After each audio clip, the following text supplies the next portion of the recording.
की बात हो रही थी तो आकिब जावेद साहब वहां आ गए and PSL resuming back on the 17th of May, जो कि कल खबर जो है हमारे कोरेस्पॉन्डेंट कादर ख्वाजा ने भी दी थी। So yes, a lot is going on. ये जो सब कुछ चल रहा है उसके हवाले से हमारी होगी डिस्कशन। मैं हूं सवेरा पाशा और मेरे साथ मौजूद है हाफिज मोहम्मद इमरान। और हर सवाल के साथ जब जवाब आता है तो उसके साथ नए सवालात आते हैं कि आप एक ही साल में तीसरे गैर मुल्की हेड कोच को लेकर आए हैं, आप एक ही साल में कई कप्तानों को बदल चुके हैं, तो क्या आपके कौन से फैसले गलत हैं, कौन से दुरुस्त हैं? अगर आप मेंटोर्स को लगाते हैं और उनको हटाने की बातें हैं तो इसका मतलब ये कि एक साल भर में आपने जो करोड़ों रुपया पाकिस्तान क्रिकेट बोर्ड का बगैर किसी सोचे समझे अगर लगा दिया तो उसका नतीजा कहाँ से आएगा? और जो कॉन्टीन्यूटी की बात यहाँ पर होती है, तसलसल की बात होती है, तो वो लोग जो फैसले कर रहे हैं वो अपनी जगह पर मौजूद है। मलबा आकर गिरता है खिलाड़ियों पर कि वो क्यों परफॉर्म नहीं कर पा रहे हैं। तो जो उनसे काम लेने वाले हैं उनकी कारकर्दगी किस का मायार क्या है, उनको कैसे जांचा जाएगा, इसी पर गुफ्तगू को आगे बढ़ाएंगे। हमारे साथ मौजूद हैं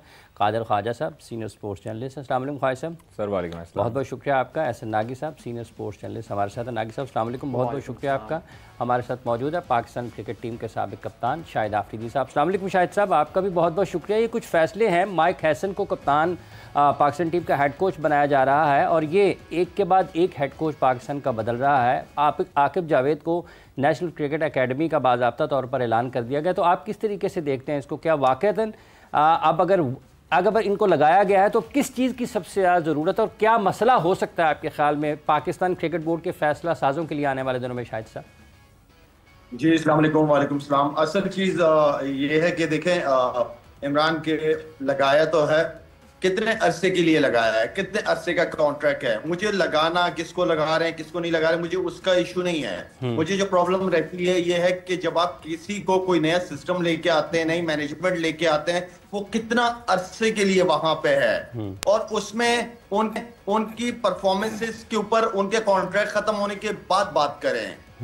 बीच में जो चेंजेस हो जाती है वो समझ से बालातर है, क्योंकि लोग आते हैं वो पूरा एक सिस्टम लेके आते हैं कि यार हमने डोमेस्टिक क्रिकेट को इस तरह लेके चलना है, नेशनल टीम को इस तरह लेके चलना है, किन को रेस्ट देना है, किन को खिलाना है। वो एक प्लान बनाते हैं 2 साल का, 3 साल का, डिपेंड करता है कि कॉन्ट्रैक्ट है कितने साल का। असल सवाल ये मैं पूछना आप लोगों से चाह रहा हूँ बल्कि कादर, कॉन्ट्रैक्ट है कितने साल का? बिकॉज जब हम सालों की बात करते हैं, जब हम टाइमिंग की बात करते हैं, कॉन्ट्रैक्ट पे कुछ भी लिखा हो, at the end of the day किसी को नहीं पता होता पाकिस्तान क्रिकेट बोर्ड में कितने टाइम फ्रेम के लिए कोई होगा। देखिए ये लाला ने बड़ी अच्छी एक सवाल किया है। कॉन्ट्रैक्ट का ना यहाँ पर लिखा तो जाता है कि 3 साल का कॉन्ट्रैक्ट होता है, बट उस पर इम्प्लीमेंटेशन हमें कभी देखने को नहीं मिलती। इनके लिए बहुत आसान होता है कि 4 माह की इजाफी तनख्वाह देकर और ये उसको बाय बाय टाटा कर देते हैं, क्योंकि ग्रैंड हमने देखा जिस तरह गैरी क्रिस्टन को और जैसन गिलेस्पी वाला जो मामला हुआ उस पे भी यही था।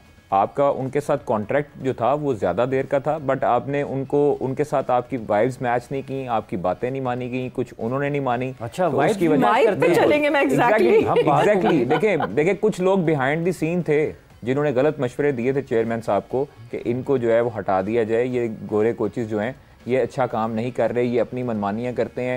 ये यहाँ पर कादर बिहाइंड बस वो बहुत खास लोग थे जिनकी बातें टाली नहीं जा सकती थी और वो आज भी पाकिस्तान क्रिकेट बोर्ड में मौजूद हैं और बड़े ओहदों पर मौजूद हैं। देखें दूसरी चीज़ है कि आपने जिस तरह गैरी साहब सवाल ये है, ये अब आप तफसील में जा रहे हैं, शाहिद आफरीदी साहब का सवाल ये, मुआहदा कितनी? सर मुआहदा 3 साल का जो हमें हमारे सोर्सेज बताते हैं वो 3 साल का मुआहदा है। और ये ठीक है तो 3 साल का है, 3 साल का है तो 3 साल पूरे करने दो, 3 साल इनको फिर काम करने दो, जिसको भी लेके आए पूरा 3 साल उनको काम करने दो। और मेरे ख्याल में अब मशवरे इन्हीं से लो, इन्हीं को काम करने दो। मैंने पास में भी देखा है हमारे जो भी चेयरमैन आते हैं उनको सिर्फ 2-3 क्रिकेटर जो बहुत पुराने क्रिकेटर्स हैं जो दुनिया में मसरूफ रहते हैं उनके मशवरों पे चलते हैं और काफी अरसे से वो लोग मशवरे दे रहे हैं, ये भी मुझे पता है। काफी अरसे से वो लोग मशवरे देते हैं और जब फेलियर होता है तो कोई बात करते भी नहीं है उसके बाद। तो चले ये 3 साल का कॉन्ट्रैक्ट है, अल्लाह करे ये पूरा हो और पाकिस्तान की क्रिकेट की बेहतरी के लिए हो। लाला, मगर जो मसला अभी कादिर ने कहा कि जिन्होंने गैरी कर्स्टन को हटाने में किरदार अदा किया था वो अभी भी हैं उसी सर्कल में, पीसीबी के उसी सर्किट में वो मौजूद हैं, तो क्या गारंटी है कि वो 4 महीने बाद उनकी वाइब अगर माइक हैसन से मैच नहीं हुई तो वो कहेंगे नहीं जी वाइब नहीं मैच हो रही तो इस वजह से इनको भी चलता बने? मैं क्रिकेट बोर्ड को क्रिकेट बोर्ड ही रहे तो कोई, मेरा मतलब भी काफी शर्मिंदगियां उठानी पड़ी हैं कि लोगों के कॉन्ट्रैक्ट पूरे नहीं हुए, बाहर से लोग बुला हायर किए हमने, उसके बाद भगा दिया। अब ये चीजें बार बार, ये गलतियां बार बार तो नहीं रिपीट करनी चाहिए ना। कोई क्लब तो नहीं, इस तरह की हरकतें तो क्लब में भी नहीं होती। आई मीन के पीसीबी बहुत बड़ा इदारा है, तो आई थिंक ये एक इज्जत की बात है। और मेरे ख्याल में जो कॉन्ट्रैक्ट जिसके हैं वो पूरे अच्छी इज्जत के साथ होना चाहिए। काम हो ना हो वो अलग चीज है, लेकिन एटलीस्ट वो बंदा ये कहे कि नहीं, हमें काम करने का पूरा मौका दिया, हमने हम लेके नहीं, जो एक्सपेक्टेशन हमसे थी हमने पूरी नहीं की या पूरी की, जो भी है कॉन्ट्रैक्ट का एहतराम करना चाहिए। एहसन साहब, क्यों मुआहदे पूरे नहीं कर पाता पाकिस्तान क्रिकेट बोर्ड? सबसे बड़ा सवाल यही है। जो मशवरे देने वाले हैं या मशवरे लेने वाले हैं, ये किसी को लगाने से पहले भी कर सकते हैं ना, तो क्यों मुआहदे ख़त्म होते हैं रास्ते में? क्योंकि शॉर्ट टर्म प्लानिंग होती है, हम लोगों को इमीडिएट रिजल्ट्स चाहिए। और अगेन हम काफ़ी इस बारे में बात करते हैं कि एक तो ऑफ कोर्स इनकंसिस्टेंसी पिछले काफ़ी अर्से से रही, लेकिन अब इस एडमिनिस्ट्रेशन ने ये चौथे हेड कोच लगाए हैं। अगर आप देखें, उससे जब पहले जेसन गिलेस्पी, इनको लगाने वालों में तो हम नहीं कह सकते कि तसलसल नहीं था, ये तो सारे के सारे खुद ही हैं। एग्जैक्टली। अब हमें बेसिकली आप देखें, जो क्रिकेट बोर्ड है, अगर हम पिछले 1-1.5 साल की बात कर लें, 2 साल की बात कर लें, वो चल रहा है ट्रायल एंड एरर बेसिस के ऊपर कि हम एक काम करेंगे, ये वर्कआउट नहीं किएगा तो हम फौरन दूसरे काम पे चले जाएंगे, तीसरे काम पे। जिस तरह शाहिद भाई ने भी बात की, ये बहुत ज़रूरी है कि आप KPIs सेट करें। आप माइक हेसन को अगर आपने 2 साल का कॉन्ट्रैक्ट या 3 साल का कॉन्ट्रैक्ट दिया है, आपका अगले साल वर्ल्ड कप है। अब अगर आप माइक हेसन से एक्सपेक्ट कर रहे हैं कि वो अगले साल वर्ल्ड कप एकदम से जिता देगा, तो ये एक बड़ी अनरियलिस्टिक एक्सपेक्टेशन है। 2027 का वर्ल्ड कप है, वहां पे आपको देखना चाहिए कि इस दफा वर्ल्ड कप का फॉर्मेट डिफरेंट है। सुपर 6 अगर होता है तो आपकी टीम कहां पे सुपर 6 में एंड करनी चाहिए। आपने अचीवेबल गोल्स देने हैं और उसके ऊपर आप अपने हेड कोचेस को करें। अब अगेन वही बात है, बांग्लादेश सीरीज होगी, अफगानिस्तान सीरीज होगी, एक सीरीज बुरी चली जाएगी, यहाँ से मीडिया का प्रेशर आएगा, क्योंकि बोर्ड के अंदर लोग वो हैं जो क्रिकेट समझते नहीं हैं और बहुत अरसे से हैं। जो नए आते हैं उनको भी कुछ नहीं पता होता। उनको क्या होता है, यार फिर कुछ ऐसी हरकत करो कि हमारे लिए सारी तालियां बजाएं। They start playing for the gallery, और यही होता है, इसको हटा दो, उसको हटा दो, ये कर दो। तो बड़ी सिंपल वर्ड्स में ये वजह है जिसकी वजह से एक वो तसलसल हमें नजर नहीं आ रहा। मतलब लारा, हम तो फिर फालतू में मोहम्मद रिजवान को ब्लेम करते हैं जब वो कहते हैं कि विन करेंगे या फिर लर्न करेंगे। ये तो पूरा बोर्ड ही इसी स्ट्रैटेजी पे चल रहा है कि हमने या तो जीतना है या नहीं जीतना, तो हम सीख रहे हैं। अभी ऐसे ने बड़ी अच्छी बात की है कि हमारी कंसिस्टेंसी बहुत इंपॉर्टेंट है ना।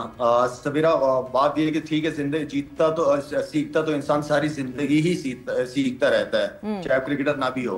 तो आई मीन के बात यह है कि आपको जो है वो एक सिस्टम के तहत बैठे सारे बड़ों को बिठाएं, क्या बड़ी बात है। जो डोमेस्टिक खेले में बहुत ज्यादा, उनको बिठाएं, आप नेशनल प्लेयर्स को बनाएं, 1-2 एक्स क्रिकेटर्स को बुला के बैठ के एक प्लान बना लें। उस प्लान को कहें कि भाई ये 3-4 साल जो है ये इसी प्लान के तहत ही क्रिकेट चलेगी हमारी। रिजल्ट आएंगे, बिल्कुल आएंगे। मैं चाह रहा हूँ कि कम नीचे लेवल पे, अपने क्लब लेवल पे जितनी क्रिकेट खिलानी है, रीजन लेवल पे क्रिकेट खिला दो, ठीक है ना, लेकिन हर एक को इस पाकिस्तान के स्टार बनाने की कोशिश ना करो। 1-2 मैचों पे लड़कों को सिलेक्ट करने वाली जो पॉलिसी है, जो सिस्टम है, वो तो मुझे बिल्कुल भी समझ से बाहर है।